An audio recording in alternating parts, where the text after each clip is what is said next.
मित्रांनो, आज आपण पाहणार आहोत गरज सरो आणि वैद्य मरो ही गोष्ट. वैशाख महिना होता. दोघे प्रवासी प्रवास करीत होते.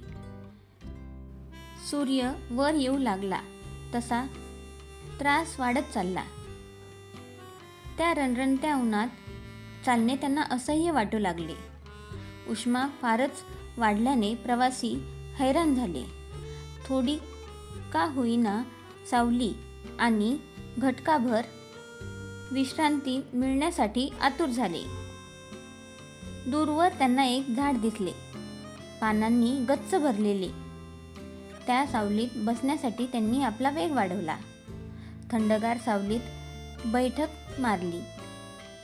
थोड्या वेळाने ते तेथेच आडवे झाले. थोड्या वेळाने जागे झाले. तोवर ऊन उतरले होते. ते दोघेही प्रवासी उठून बसले.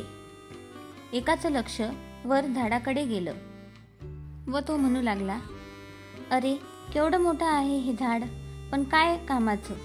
ना फूल ना फळ, अगदी निरुपयोगी आहे हे." दुसऱ्याने त्याची स्त्री ओढली आणि म्हणाला, "असलं झाड कोणा मूर्खाने लावलं कोणास ठाऊक, तोडून टाकण्याच्या लायकीचे आहे हे."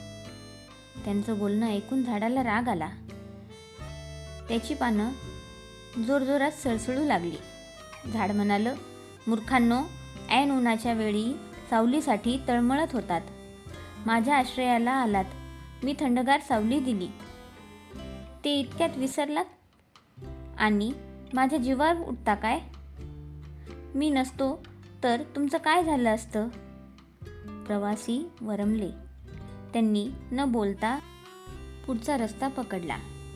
तात्पर्य: आपल्याला मदत हवी असते तेव्हा मदत करणारा चांगला.